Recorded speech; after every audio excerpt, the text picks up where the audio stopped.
Now, for a more in-depth look at the Netflix results, I'm joined by Robert Thompson, a professor at Syracuse University and the director of the Bleier Center for Television and Popular Culture there. Thank you for joining me. Thank you for having me. So as we saw there, a mixed bag for Netflix, beat on earnings and international subscribers, revenue as expected, but falling short on domestic subscribers. Were there any surprises for you in this latest data? No, there weren't, and I think that's as good a place to start as any. I think Netflix is at a point now with domestic subscribers that those who are going to get Netflix have pretty much gotten Netflix at this point.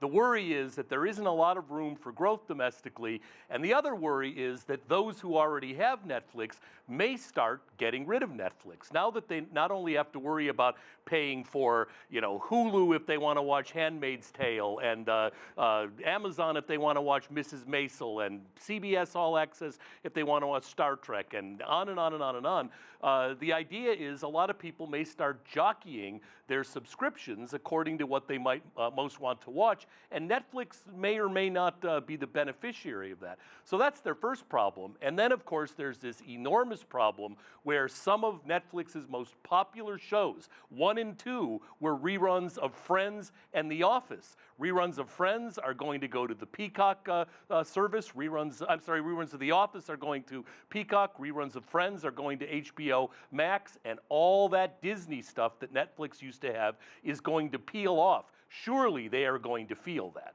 So then, Robert, you mentioned a number of Netflix's main competitors in the streaming wars. Now, they're all competing on price, content, exclusive programming.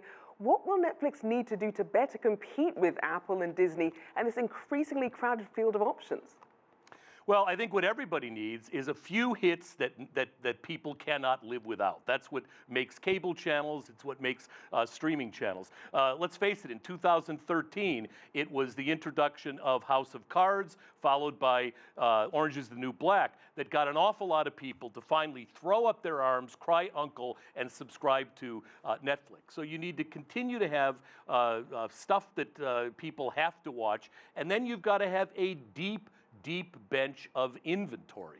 And that's why Netflix is spending so much money on original material, because they will control that forever. And it's why they're moving into now children's programmings and all this other diversified stuff. In the end, people can only afford so many subscriptions, and they're going to look at the places that give them the most programming.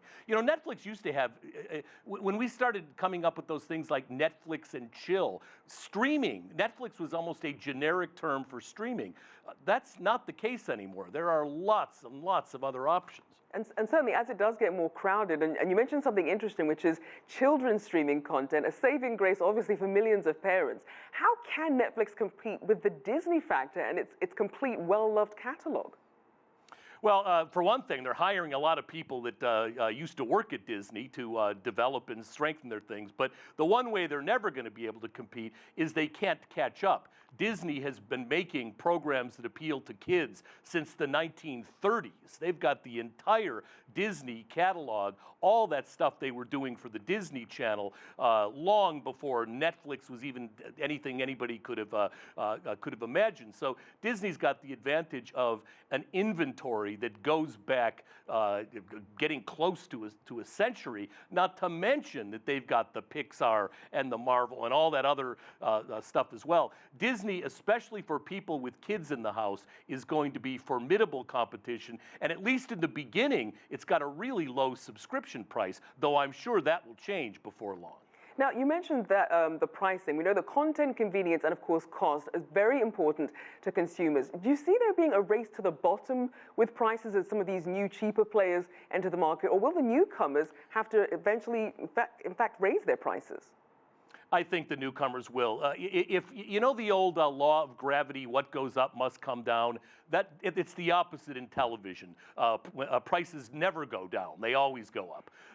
And I think Disney will introduce at that really, what is it, $6.99, a pretty desirable price. Netflix has the disadvantage that it's been around for so long, its prices have been slowly climbing to help pay their tens of billions of dollars they spend for new programming. But my guess is that all of these, HBO Max, Apple, Disney, Peacock, all of them will probably start at competitive prices to get people to subscribe, and then like every other one of these services, they're obviously going to raise those prices. And just quickly, how do you see Netflix evolving in terms of services and perhaps expansion overseas? How do you see that going?